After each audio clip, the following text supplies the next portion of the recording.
मदद करेंगे। जी भाई, माइक नंबर 1 से अगर कोई सवाल हो तो करें। मेरा नाम है त्रिविक्रम दास पालखे। मैं नौकरी करता हूँ यहाँ पर एक हार्डवेयर और प्लाउड के दुकान में। मैं आपका बहुत बार प्रवचन टीवी पे देख चुका हूँ, बहुत आनंद भी आता है। अक्सर आप का जो प्रवचन रहता है, जो हिंदू का जो आता है, आप वेदों से देते हैं, आप यानी जो भी वेदों से कंपेरिजन करते हैं। लेकिन हमारा जो वेद है वो अक्सर जो है वो स्वर्ग यानी जन्नत तक ज़्यादा करके ये करते हैं। लेकिन उसके आगे अगर हिंदू में अगर हम लोग जाएंगे, अगर सही में हिंदू भी नहीं बोलते, हम सनातन धर्म कहते हैं। जैसे आपने अभी व्याख्या किया था, नदी के पार के हिंदू उसको कहा जाता है। तो हम तो सनातन धर्म से है। तो सनातन धर्म में हमारा जो आता है, जो भगवत गीता, जैसे आपके अंदर जो ये है, जैसा बाइबल का आपने, इस्लाम का ये है, कुरान है, तो इसी तरह हमारा भगवत गीता है। और जो भगवान के बारे में जानना है यानी अल्लाह के बारे में जानना है, तो अगर हमारा है तो भागवतम है। तो भागवतम से हम लोग हमारा चलता है सब कुछ। अगर ये है वेद तो हमको स्वर्ग तक जाने के लिए है। लेकिन हमारा जो भागवतम है वो अल्लाह तक जाने के पहुँच तक है, यानी अल्लाह को हम सामने सामने देख के उनकी सेवा करने के लिए है।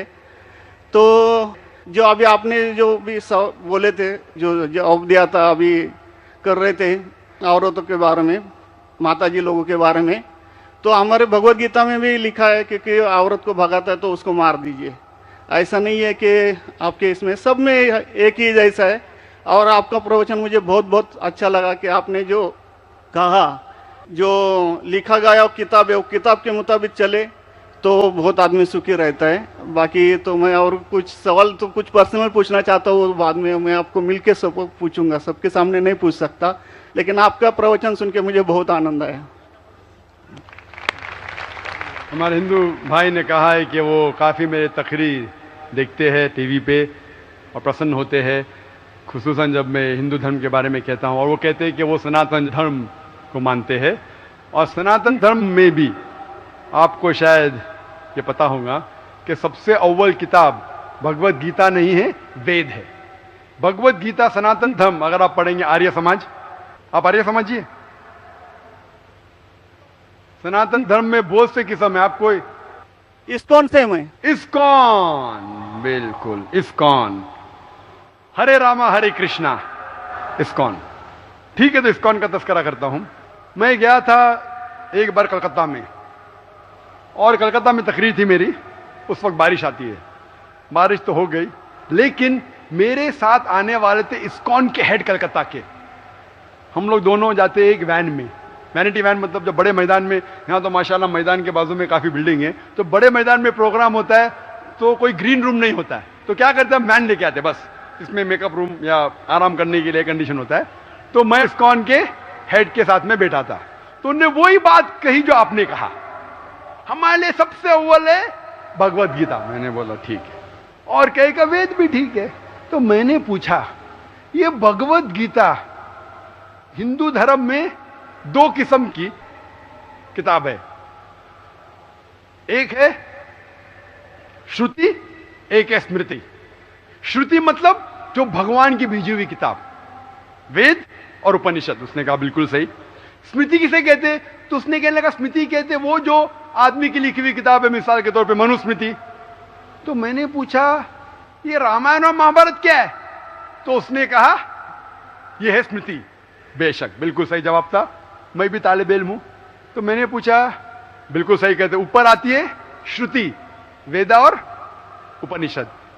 स्मृति मतलब दूसरी किताबें, मनुस्मृति, इतिहास। मैंने पूछा ये महाभारत क्या इतिहास है, तो मैंने उससे पूछा गुरुजी ये बात मेरे इल्म के हिसाब से भगवत गीता एक हिस्सा है महाभारत का, 18 चैप्टर का, सही है? अरे बिल्कुल सही है, आप बहुत इल्म रखते। मैं बेशक। तो जब भगवत गीता महाभारत का हिस्सा है तो महाभारत स्मृति है क्या श्रुति है? चुप बैठ, स्मृति है बोला। तो स्मृति ऊपर क्या नीचे? तो बोले हाँ आपके पास इल्म है ना, इसलिए आप जानते। हम लोग को कहते हैं भगवत गीता ऊंची है, लेकिन हम सही कहते हैं ये भगवत गीता वेद का निचोड़ है। निचोड़ है लेकिन वेद ऊपर है, खुदा की किताब है। भगवत गीता इंसान की लिखी है, किसके जरिए? स्कॉलर्स के। आपके इस्कॉन के गुरु भी कहेंगे वो, लेकिन आप आम आदमी हैं, आप शायद ये पेचीदा चीजें को जानते नहीं। हम तालिब इल्म हैं, मैं स्कॉलर नहीं हूं, तालिब इल्म हूं तकाबले मज़ाहिब का, इस्लाम एंड कंपैरेटिव रिलीजन का। तो बोले बेशक आप बिल्कुल सही कहते हैं।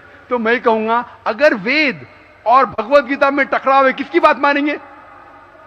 तो बोले आमतौर पे तो हम कहते हैं भगवत गीता ऊपर है, लेकिन आप सही कहते हैं क्योंकि आपका दिल में। तो मैं वो डबल स्टैंडर्ड क्यों? जिसके बाद दिल में बदल जाता है क्या? 2+2 4 ही रहता है, चाहे वो सेकंड स्टैंडर्ड में या 10th स्टैंडर्ड में 2+2 वही रहेगा, 4 बदलेगा नहीं। तो मैं ये कहता हूं गुरुजी से, आपके संत से, कि आप अपनी किताब लोगों में आम करो, हिंदुओं में आम करो वेद। लेकिन हिंदू धर्म में सिर्फ ब्राह्मण ही वेद को पढ़ सकता है, क्षत्रिय नहीं पढ़ सकता है। क्यों? बाकी लोग नहीं पढ़ सकते, वेद व्यास शूद्र नहीं पढ़ सकता। क्यों? हमारे मजहब में ऊंच नीच नहीं है, काला या सफेद, अमीर या गरीब, राजा या फकीर कुरान पढ़ सकता है। नमाज के लिए जब उस ईश्वर की हम इबादत करते हैं, जब खड़े होते नमाज के लिए कंधे से कंधा मिला के करते, चाहे वो फकीर या अमीर या गरीब, फकीर या राजा साथ में खड़ा है तो कंधे से कंधे मिला के खड़ा होता है। और आप यहां देखेंगे, और मैं अल्हम्दुलिल्लाह कई बार सऊदी अरब गया हूं और किंग अब्दुल्ला की दावत पे भी गया हूं, माशाल्लाह उनकी सिक्योरिटी रहती है, तो सिक्योरिटी हट जाती है, आप साथ में तो साथ में अल्हम्दुलिल्लाह। राजा या फकीर, अमीर या गरीब, काला या सफेद, यकसा है। तो मैं ये कहना चाहता हूं, आप बिल्कुल सही कह रहे थे कि वेद स्वर्ग की बात करता है लेकिन खुदा की बात भी करता है। भगवत गीता में भी स्वर्ग की बात लिखा है, खुदा का भी लिखा है। आप बोले अल्लाह के करीब आने के लिए भगवत गीता सही है, बराबर? मैं ये नहीं कह रहा हूँ कि ये वेदों में नहीं कहा है, वेदों में बहुत आखिरी आखिरी में आता है, लेकिन जो भगवत गीता जो है वो डायरेक्ट भगवान हुआ है, यानी अल्लाह ने कहा हुआ है, ऐसा है। तो इसके लिए अभी वेद तो संस्कृत में है, वो पढ़ नहीं सकते, लेकिन जो भगवत गीता है वो बहुत सारी इसमें ट्रांसलेशन हो गई है। और जो भगवत गीता है बहुत सारे आदमी ने यानी लिखी हुई है, करीबन 200-300 लोगों ने लिखी है अपने अपने हिसाब से। हाँ, बिल्कुल सही कहा। लेकिन इस्कॉन का जो गीता है भगवत गीता, वो गुरु परंपरा में है, वो भी आदमी है, एज इट इज लिखा हुआ है। यानी वो परंपरा में अगर गया तो वो कृष्ण तक गया, यानी जिसने जो कहा है वो एज इट इज है, इसके लिए उसका लिखा हुआ as it is Bhagavad Gita. आपके स्वामी प्रभुपदा, बराबर? यस, बराबर हुआ, स्वामी प्रभुपदा। प्रभुपदा इंसानी थे ना? हाँ, इंसानी थे ना, मैं किधर ना बोल रहा हूँ। ये हमारा कुरान जो है ना, डायरेक्ट अल्लाह की तरफ से तो ना मोहम्मद सल्लल्लाहु अलैहि वसल्लम ने लिखा है। वही हम लोग ने ये कुरान जो है डायरेक्ट अल्लाह की नाजिल यूं बहू। इसलिए जितने भी दिगर मज़ाहिब की किताब है, जैसे वक्त जाने लगे बदलते गए। आप बिल्कुल सही कहते, 300 किस्म की किताब है, बाइबल सैकड़ों किस्म, हमारे IRF में 200 किस्म की बाइबल है। आप किस में मानेंगे? कुरान आप लो, कोई भी कुरान लो, इंडिया में, अमेरिका में, यूके में, हिंदुस्तान में, पूना में, हूबहू वही है। एक लफ्ज की बात दूर रही, आ की मात्रा, ई की मात्रा, जबर जेर पेश, वो भी फर्क नहीं है, फत्ता दम्मा कसरा में भी फर्क नहीं है। ओरिजिनल कुरान में तो फत्ता दम्मा कसरा था नहीं, लेकिन आज जब हम पढ़ते हैं माशाअल्लाह। तो मैं ये कहना चाहता हूं, जितनी भी किताबें पहले आई, आज भी आप बिल्कुल सही कहते हैं, भगवत गीता वेद का निचोड़ है। लेकिन जब निचोड़ होता है वो असली फल से कॉन्ट्रडिक्ट करे तो फल और अहम है। मैं बिल्कुल मानता हूं, स्वामी प्रभुपदा मानते हैं कि भगवत गीता क्या है? वेद का निचोड़ है। और वो कहते हैं, मैं भी पढ़ चुका हूं, आपकी Bhagavad Gita as it is पढ़ चुका हूं, उसमें ही लिखा, उसका ही ट्रांसलेशन था। भगवत गीता अध्याय नंबर 7 श्लोका नंबर 20 में, जो कोई दुनियादारी के पीछे भागता है वो गलत खुदाओं के पीछे भागता है।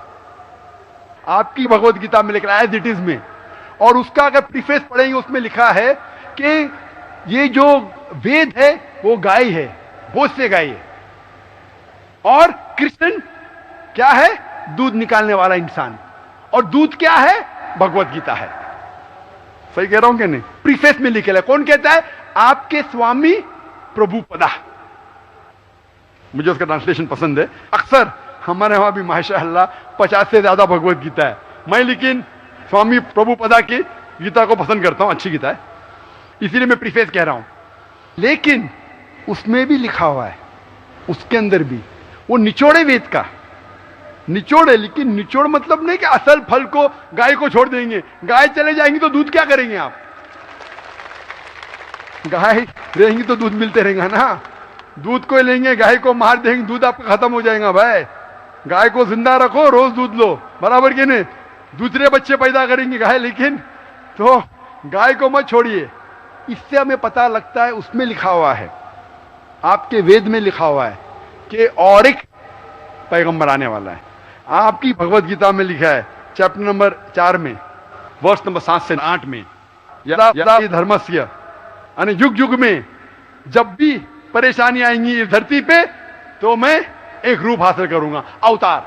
अवतार की सही मानी आपको मिलेगा वेद से, उसमें पता चलता है जिसे हम कहते हैं पैगंबर, आखिरी पैगंबर, आखिरी अवतार कौन है? कल के अवतार। अगर आप भगवत गीता में मानते, अगर आप वेद में मानते, आपको आखिरी अवतार कल के अवतार में मानना ही पड़ेगा, फिर ही आप कह सकते मैं असल भक्त हूं भगवत गीता का। वो तो है ही, आपने जो बताया कल के अवतार तो आने वाला तो ही आप है, मानते कल के लास्ट अवतार में आने वाला है। आ चुका है। और उसमें लिखा था कल के अवतार की मां के नाम क्या है? सुमति। सुमति की मानी अमन, अरबी में कहते हैं आमिना। मोहम्मद सल्लल्लाहु अलैहि वसल्लम के वालदा का नाम था आमिना।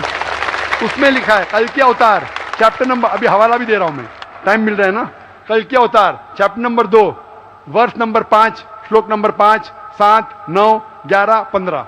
इसमें लिखा है कि उसके वालिद का नाम है विष्णु यास। विष्णु यास मतलब खुदा का बंदा, अरबी में तर्जुमा करेंगे अब्दुल्ला। मोहम्मद सल्लल्लाहु अलैहि वसल्लम के वालिद का नाम था अब्दुल्ला। उसमें लिखा है वो इसी जगह में पैदा होंगे जो अमन की जगह है। हम मानते हैं कि मक्का एक अमन की जगह है। उसमें लिखा है कि वो उस फैमिली में पैदा होंगे जो उस इलाके के अमीर होंगे। हम जानते हैं कि कुरैश के फैमिली में पैदा हुए थे मोहम्मद सल्लल्लाहु अलैहि वसल्लम। उसमें लिखा है कि वो 12वीं तारीख माधव के दिन पे पैदा होंगे, वो 12वीं रब्बी अव्वल मोहम्मद सल्लल्लाहु अलैहि वसल्लम पैदा है। आगे आप पढ़ेंगे वेद में लिखा है कि उसके 4 करीब दोस्त थे, जिसका मैं जिक्र किया हूं। 4 करीब दोस्त मोहम्मद सल्लल्लाहु अलैहि वसल्लम के थे, जो हजरत अबू बकर, हजरत उमर, हजरत उस्मान, हजरत अली। मैं अल्लाह भी मौल, अल्लाह ताला की रहमत सब पे हो। किसके बारे में जिक्र करें? उनको सबसे पहली जो वही आएंगी वो आएंगी एक गार के अंदर। हम जानते हैं मोहम्मद सल्लल्लाहु अलैहि वसल्लम सबसे पहली वही आए गारे हिरा में। फिर वो करेंगे हिजरत, नॉर्थ की तरफ फिर से वापस आएंगे। मोहम्मद सल्लल्लाहु अलैहि वसल्लम हिजरत की मदीना जो नॉर्थ के ऊपर है, फिर से वापस आए। मैं तो 1 घंटा सिर्फ तस्करा कर सकता हूं मोहम्मद सल्लल्लाहु अलैहि वसल्लम हिंदू धर्म में, वक्त नहीं है। तो ये पूछना चाहता हूं, आप मानते क्या इस कल के अवतार में? आप मानते मोहम्मद सल्लल्लाहु अलैहि वसल्लम आखिरी पैगंबर है? मैं तो कुरान 3 बार पढ़ा हूँ साहब, मैं तो मानता हूँ कुरान को, वो बात नहीं है। मानना सिर्फ जरूरी नहीं, अमल करना जरूरी है। मैं कहूंगा मैं खुदा को मानता हूं, खुदा की बात पे अमल ना करता हूं तो बेकार है।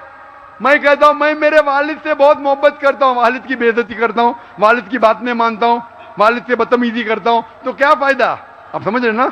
समझ रहा हूं मैं, लेकिन आपने कुछ पहले ही अभी 10-15 मिनट पहले ही आपने कहा था कि जो भी है, कुरान है, वेद है और बाइबल है, कि जो जो उसमें लिखा हुआ है खुदा ने उसके ऊपर अमल करना चाहिए। तो मैं अपने इससे अमल करता ही हूँ, जो कुछ मानता तो हुई है खुदा एक ही है करके, वो तो मानता ही है। बिल्कुल मैं नहीं बोल रहा कि आपके लिए कोई खुदा अलग है, मेरे लिए कोई अलग है, या ईसाई के लिए कुछ अलग है। आप सनातन धर्म के हैं, मैं जानता हूँ सनातन धर्म में एक खुदा को मानते हैं। वो मानते खुदा की प्रतिमा नहीं, अक्स नहीं है, बराबर ये मानते। लेकिन मैं ये जानना चाहता हूँ, आप कल के अवतार में आप मेरे सवाल को घुमाओ मत।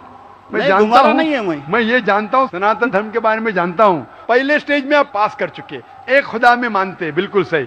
मैं ये बात जानना चाहता हूं कि उस खुदा के अवतार पैगंबर, आखिरी पैगंबर में आप मानते हैं क्या नहीं मोहम्मद सल्लल्लाहु अलैहि वसल्लम? ये मेरा सवाल है। यानी मोहम्मद पैगंबर को आप मानते कि वो आखिरी पैगंबर थे क्या नहीं मानते? वो तो मानता हूँ मैं, मुझे मालूम है ना मोहम्मद पैगंबर आखिरी थे मोहम्मदन में। वो तो मानता ही हूँ। मोहम्मदन में ने आपके लिए, सबके लिए है ना। बिल्कुल सही। तो कोई धर्म, कोई एक मजहब का थोड़ी रहता, गुरु तो सबके रहता है। वो एक मजहब का थोड़ी गुरु रहता है कि वो एक मजहब के लिए, वो सब मजहब के लिए गुरु रहता, तो मानता ही मैं उसको। बिल्कुल सही। लेकिन ये कहना कि सब मजहब यकसा है हूबहू, ये सही नहीं। यकसानियत है, इसीलिए मैंने कहा यकसानियत पे अमल करो। आप बोलेंगे मैं सब हिंदू चीज पे अमल करूंगा, कई हिंदू जाते बुत परस्ती करने के लिए, आप नहीं करते, अच्छी बात है अल्हम्दुलिल्लाह, इसीलिए मैं आपको कांग्रेचुलेट करता हूं। आप बुत परस्ती नहीं करते, मैं आपको कांग्रेचुलेट करता हूं, मैं कांग्रेचुलेट करता हूं, क्योंकि सनातन धर्म बुत परस्ती नहीं करता है। अल्हम्दुलिल्लाह सुम्मा अल्हम्दुलिल्लाह आप आधे इम्तिहान में सफलता पा गए। अभी ये पूछता हूं मैं, जैसे आपने कहा आप अगर मोहम्मद सल्लल्लाहु अलैहि वसल्लम को आखिरी पैगंबर मानते हैं तो उसके पैगाम पे अमल करना जरूरी है। सिर्फ पैगाम को पढ़ना जरूरी नहीं, पैगाम पे अमल करना जरूरी है। अगर मैं कहता हूं मानता हूं लेकिन अमल नहीं करता तो कोई फायदा नहीं। तो ये होता है कि अपने मन से खुदा की बात जो आखिरी पैगाम है कुरान शरीफ और आखिरी पैगंबर मोहम्मद सल्लल्लाहु अलैहि वसल्लम में मानना जरूरी है, फिर ही आप सही तरीके से मजहब को पहचान सकेंगे। Hope that answers the question. नहीं, थैंक यू। कुछ बोलेंगे आपको? मुझे ये कहना चाहिए था, अभी आप बोल रहे थे अमल करना चाहिए, अमल करना चाहिए, तो मैं मोमिन बनने का पूरा कोशिश किया, क्योंकि मैं वो मोमिन का क्या रहता है वो 3-4 इसमें सुन चुका हूँ। मोमिन का क्या रहता है? मोमिन का जो बताया था ना, क्या जो रीजन जो कैसा रहता है मोमिन, कैसा रहता है मैं जानना चाहता हूँ। नहीं, मैं इतना याद में जितना रखा हूँ मैं जो भी याद नहीं सकता है, जो भी याद है बोल लीजिए, नो प्रॉब्लम। जो कमी है मैं पूरी कर लूंगा। नहीं यार, जान लीजिए, अगर दूसरे को भी क्वेश्चन पूछना है, मैं आपसे मोहब्बत करता हूँ, मैं आपको पर्सनली मिलता हूँ बाद में। अच्छा, बाद में मिलेंगे स्टेज के बाद इंशाल्लाह। ठीक है, हरे कृष्णा। बहनों की तरफ से कोई अगर सवाल हो तो गैर मुस्लिम बहनों को तरजीह दी जाए, उनको पहले मौका दिया जाए। My name is Sneha Manoj Raizada. I'm studying. My question is, I want to convert into a Muslim. I'm following Islam for a year now, and I have a problem. My parents